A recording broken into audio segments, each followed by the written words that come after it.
Hello everyone, welcome to another edition of Where the 99 Lead. I'm Andrew Joyce, your host, and Where the 99 Leads is a program brought to you by the University of Pikeville, where we talk all things regarding the University of Pikeville. Academics, athletics, various programs in and around campus. Of course, the Kentucky College of Osteopathic Medicine and the new Kentucky College of Optometry. Today, we talk about international students and scholar services at the University of Pikeville. Before we go there, we talk about where the 99 leads, those historic 99 steps that not only lead to campus at the University of Pikeville, but also lead from campus into the community and into the world. And when we say into the world, that's certainly changed in recent years. Joined today by Diane Whittier, International Student and Scholar Services. And Diane, welcome back to Where the 99 Leads. We're going to talk international students today, an important part of the University of Pikeville campus. But before we go there, let's talk about your background and how you landed at UPike. Well, I love Eastern Kentucky. I am originally from Idaho, but I got to Eastern Kentucky as soon as I could. I am married to Dr. Tim Whittier, who's a full professor biologist, and we came to Eastern Kentucky about 5 years ago. Sure. My background is I'm a paralegal specialist, and I worked for the U.S. Attorney and State Attorney Generals and private law firms for about 30 years. And so International Student Services is my second career, and I am certified in immigration law, so it was a good fit for me to come to the university. Absolutely, and perhaps during this show we'll talk about some of the hoops that international students may have to jump through. Yes. With immigration services and being able to be abroad and study abroad.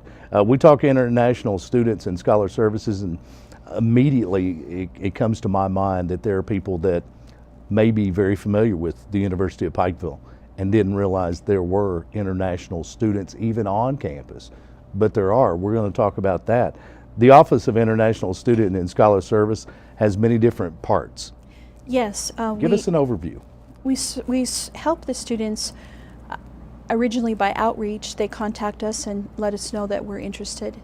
And then many of them are exchange students from the local schools, local high schools.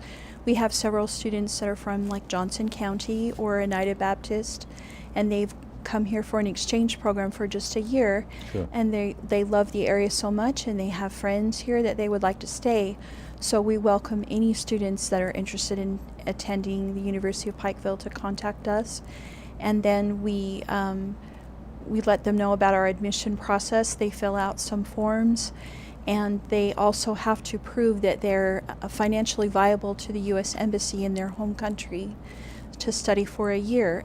They have to have a year's resources to study at the university, and they're very heavily screened by the U.S. Embassy whether they can come or not.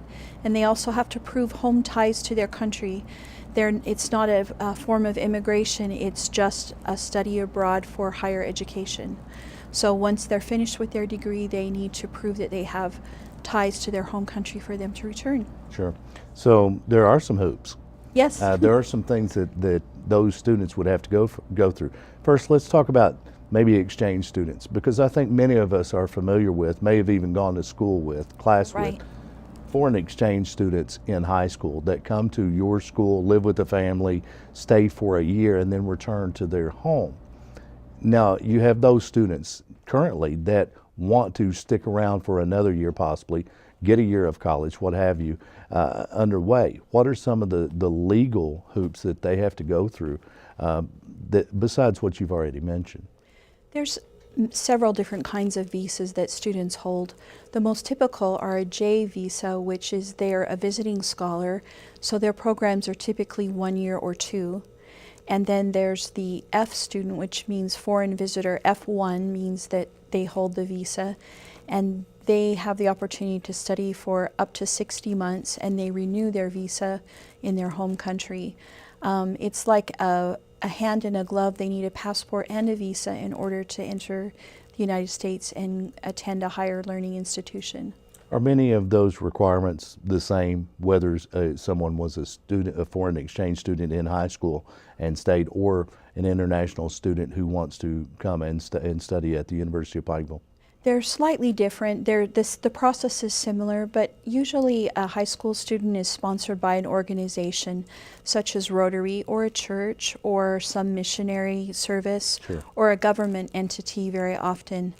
Whereas a student on the visa that they use, an F1 visa, they have personal resources that they utilize in order to study abroad. The exchange students are usually tied to an institution or a sponsor. So it's quite a bit different. Indeed. Diane Whittier, International Student and Scholar Services at the University of Pikeville, our guest, and we talk about international students. I forget, I'm around campus a lot, and I'm around the Pikeville community quite a bit, and I forget how many international students there are at any given time at the University of Pikeville. I get lost in that, but there are several. Talk about how many international students are attending UPike currently, and talk about some of the countries they come from. You would be really surprised in the 3 or 4 years that we've been in existence. We have last fall and spring, we had 54 international students. Wow. And they represented over 22 countries, almost 23, depending on, your I guess your interpretation of what a foreign country is. A lot of students from Puerto Rico, which is a territory of, Sure. A lot of people consider them international, but they're U.S. passport holders as well, and they are considered domestic students. So we have a nice diversity mix, and it's exciting for us because we have some exchange avenues with other institutions such as China and Japan, where our students can study there for a year or two, and then they pay the tuition to UPike, and they just pay room and board at the college that they're attending in Japan or China. So we have a few exchange agreements like that, and that will really work well with our campus. Right now we have a student that's studying abroad in Japan that's from UPike, and he's a junior, and so he's studying there, and Nagoya sent us 3 students from Japan who studied here for a year. Wow. And that was great. We've had a total of 5 students from Nagoya that have come to the University of Pikeville, and we have really enjoyed having them on campus. They bring a special spark to campus. Sure. While many different parts of the United States are different, you're originally from Idaho, and people from Idaho are very different from people in Central Appalachia. The same goes for New York, Michigan, North Dakota, California. People are different. And some people consider Northerners foreigners here in Eastern Kentucky. That's not what we're talking about. We're talking about international students in different cultures, completely different cultures. Japanese students, culture, when they have that culture shock in Eastern Kentucky, how do they adapt?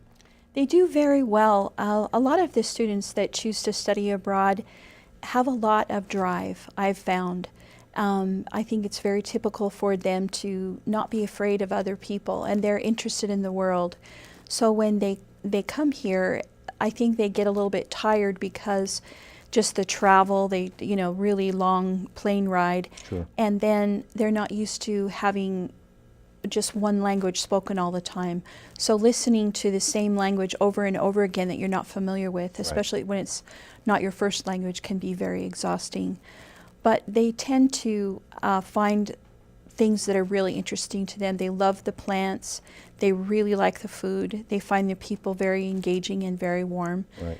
And we start them right off by trying to integrate them into campus and meet other American students. They're very interested in that. How difficult is that with students from Japan, Puerto Rico, and other countries? You have different cultures all coming together, and you try to integrate all of those, I would imagine. How difficult's that? It's been a lot easier than we had anticipated. I think Eastern Kentucky people are very warm and open, and we also try to give them very purposeful interactions with each other.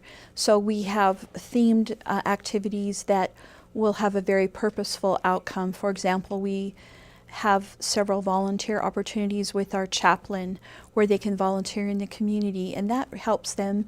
Once the students have a shared experience, then they're more willing to talk about what they've gone through. We also have engaged with some religion classes and biology as well, and we also have just really try to attend every festival that's close. The thing I love about Kentucky is there's always a festival or celebration or food something to celebrate someone. Sure. And so we try to go to every activity that's within our range that we can transport our students there. We've attended Front Porch Picking several times. We've gone to Prestonsburg to the Apple Festival. We've gone to Kings Island. We really try to have them do shared experiences. We have a game night where we teach everyone to play Uno and board games that are very typically American, because they're super interested in things that they think are American, and the stereotypes do apply. We know things about other countries because of what we see on TV. Sure. It's a lot different. Yes. So if we can sort of break down those barriers and open those stereotypes, then the students do much better, and we try to do a lot of that in the first several weeks of orientation. Do you hear that from students, that what they knew about the United States before they arrived was what they had seen on television, Yes. what they had seen online, Yes. and then they arrive here and they find that it's very different than Yes, that's very true. It's completely different than what they imagined. And I think it speaks to our students to be able to talk with them. There's been many times I've been on a field trip with students, and on the way to the event is very quiet on the bus. Everyone's on their Sure. phone. But on the way back from the event, everyone's talking to each other. It's really noisy. They're interacting. They're having a good time. They're making plans for the future. Right. It's really amazing. Building bonds Yes. through activities, and it absolutely makes sense. Talking with Diane Whittier, International Student and Scholar Services at the University of Pikeville, our guest today. We talk about international students at the University of Pikeville. 54 students, 22 countries. Yes. Last fall. This year, there will be more international students there. I would imagine so many different students, different countries. You're going to hear a lot of different languages, and that, to me, presents an immediate barrier for anyone traveling abroad or studying abroad. Talk about that. How is communication, and how do international students work through the process? How do they navigate the English language? Many of them have English. They're required to have a certain test on an English score. So, for example, there's a test of English language, or the TOEFL, or the International Language Test that every student is required to take. And they need to possess a certain score in order to attend the university and to obtain a visa from the embassy as well. So there's a twofold screening process. Some schools have a higher test of English language, some have lower. Ours is about in the middle, so it can open more opportunities. And so the students really do have a pretty high functioning level of English already. The thing that holds them back in the first few weeks is the time change is always different. The food is different. Their sleep schedule is different, and they're not used to communication in one language, Right. not their native tongue. But for the most part, a lot of them are prepared, or many of them have prepared their whole life for several years to come, and they're ready. So they, they love all the different accents that are involved. Yes. They try to understand the colloquialisms that are in the, specific to the region. Sure. And so even the slang is interesting to them. So it's very entertaining, really, to see them learn all the colloquialisms and try to adapt. I'm not sure they can do that in 1 year or two. It may take a lifetime to. I'm still working on stuff. Exactly, myself as well. We talk about international students overcoming language barriers, and they must study English as a second language, Yes. or to some extent before they could even travel. They have to already put in some work A lot of work. to be an exchange student, an international student studying abroad. Do you find that they're more driven than an average college student? I don't know if they're more driven. I think that there's a host of students that are interested in studying in another country, as many students that attend college. There's many reasons why they're here.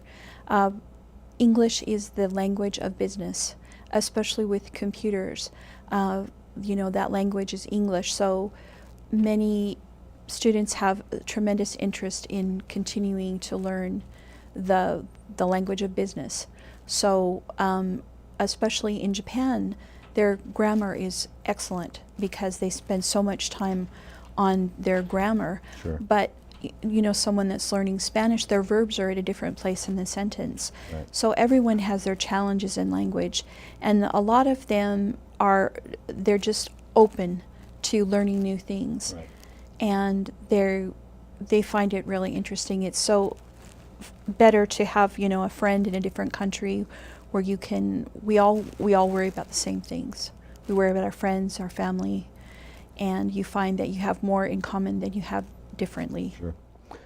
You talk about students that want to study in the United States. English, the language, part of the business, the global community. Mm-hmm. It is the language of the global business community. What are some other reasons that international students are attracted to the University of Pikeville? The degree from an American school has considerable value in a foreign land. The American degree has a lot more weight than a degree from their home country. Oftentimes the professors are better trained. There's more of an opportunity for growth and networking globally, whereas in their home country they may not have such a broad range of opportunity. Where America is a huge melting pot, and so some of the connections that you make in college and your activities will help you throughout the rest of your life. And a lot of students who succeed in business do reach out and make those connections in the network in the global economy. Very good. What do typical international students study? What majors are they most interested in at the University of Pikeville? Biology is a big major, also business management, marketing, communication, those things that have to do with business and the global market, or anything to do with medicine. Medicine is very important to emerging economic countries and their development. So it's a pretty broad section. Liberal arts, like American politics or something like that, wouldn't be valuable to an international student Right. in their context, but certainly anything related to something that they can use in their home country, they're interested in. A lot of business majors. Sure. What is the process for an international student to apply and then be admitted to the University of Pikeville? They have to take a test of English language. They fill out an application. They have to submit their passport. They also have to submit financial documents, their transcripts. Their transcripts are evaluated by a third-party evaluator. There's 197 different countries in the world, and every one has a different grading system. Our grading systems is not universal. Sure. So there's several third-party evaluators that evaluate transcripts. We use a couple of very credentialed evaluators to evaluate our transcripts. Right. For example, New Zealand or Australia or England or Cameroon or any country, University of Pikeville will be able to have the third-party evaluator evaluate those transcripts. The students send them right directly from the school, and then they give us a report and say, yes, the student has these credentials. So some of them have taken dual credit, so they've taken more science credit and in high school, so that those credits will transfer into college work. It's like a dual credit, much like an American citizen would do. Very good. International students you spoke of earlier that are not involved in exchange programs, how do they learn of the University of Pikeville? It's really interesting how they learn about the University of Pikeville. We do have a web presence. We also have a lot of contacts with our sister universities. Some of them are looking for a region to attend, and the University of Pikeville is very attractive to them because we're safe. We have a small class size. We have a good reputation for taking care of our students, and for they have a good education here. They're able to translate that into their own country. Many of them are recruited by our sports, soccer, basketball, tennis. Some of them are from that. We do have students from Japan, China, and Ecuador, and some countries that have begun in the MBA program. Sure. So there's 6 students that in the brand new MBA program. In the last 2 years, it's a brand new program, and we have 6 international students. Very good. Of course, they're international students. They're still college students. Right. They're at an age that they don't spend all of their hours in the classroom, in the library, in the cafeteria. What are some activities international students are involved in besides the athletes? We know there are some of those. We try to have them involved in community activities. For example, we do field trips. We've gone to Kings Island. We try to do American-related things. We've gone to festivals that are in the region. We've taken them to front porch picking. A lot of them have opportunities to join clubs that are on campus, student organizations, any religion field trips or class field trips that are available. We find that the students will go anywhere, anytime. They really like to experience new things. So if I let them know that we're going on a certain day or time somewhere, it's full immediately. They really are interested in doing outside activities. I think there's a certain curiosity that automatically comes with that international student.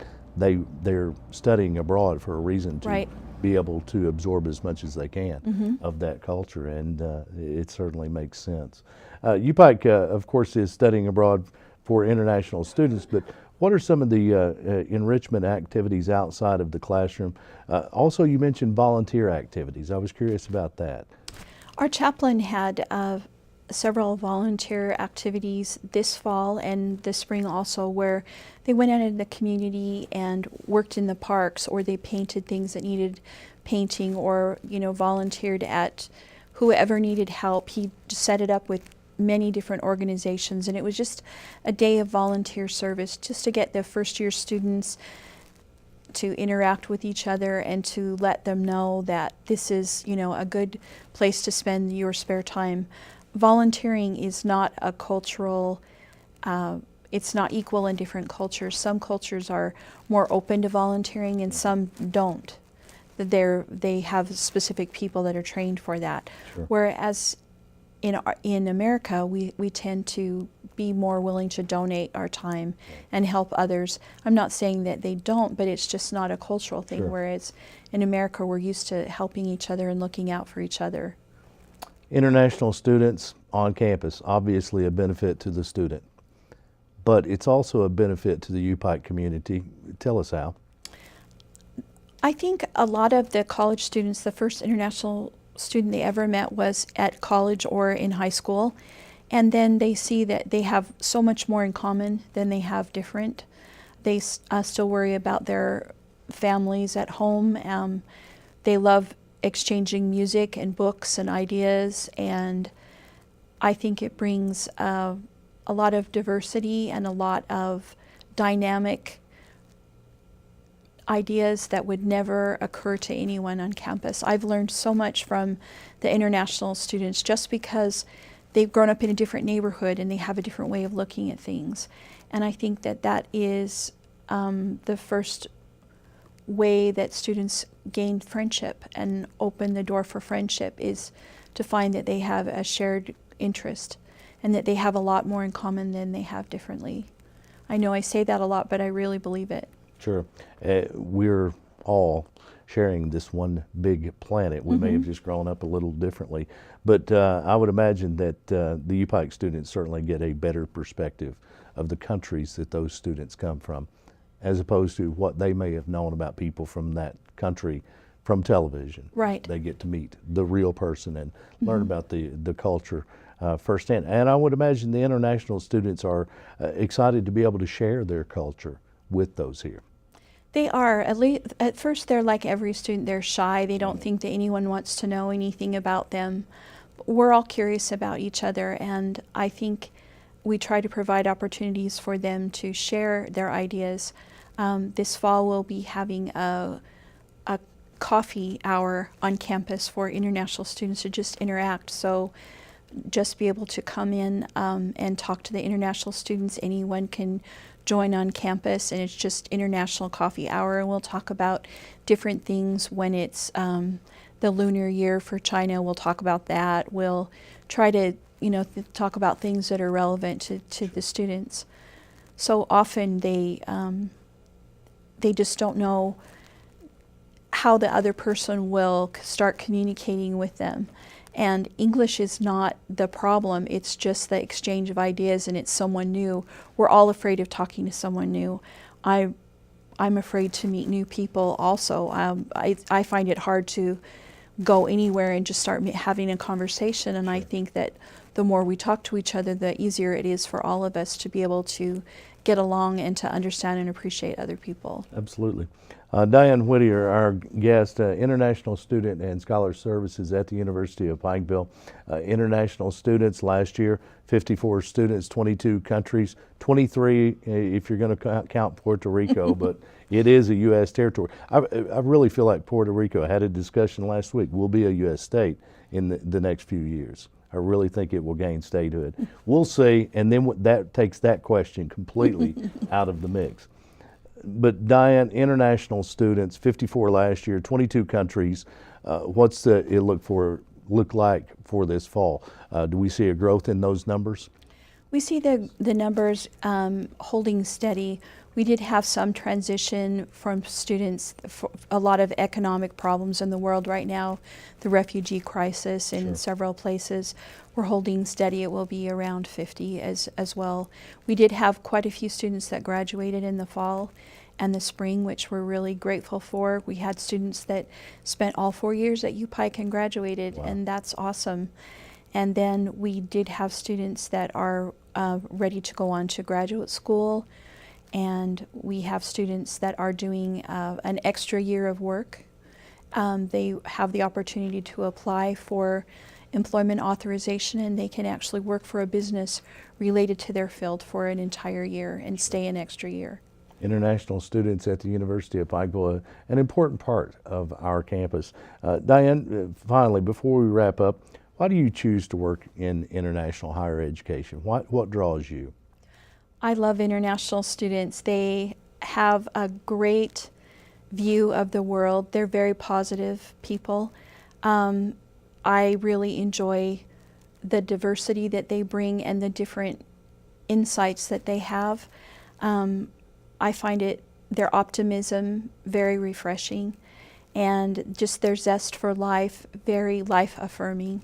I also have an international daughter from Vietnam, and she has brought so much joy to my life, and I know how much the students mean to me personally because of just they see everything through such clear and unjaded eyes. They just really embrace the world and enjoy all the good things in it. And that's something I think sometimes we're cynical. And I love seeing young people that just have so much hope in their heart. Very good. International Students and Scholar Services at the University of Pikeville. If you have any questions regarding international students or studying abroad, Diane Whittier is the person to speak with. Diane, it's our pleasure to have you once again. Thank you. It's always interesting for me to learn about the international program. That's been our discussion today on this edition of Where the 99 Leads. Thanks to Diane Whittier, International Student and Scholar Services at the University of Pikeville, the leading university of Central Appalachia. Thanks for tuning in.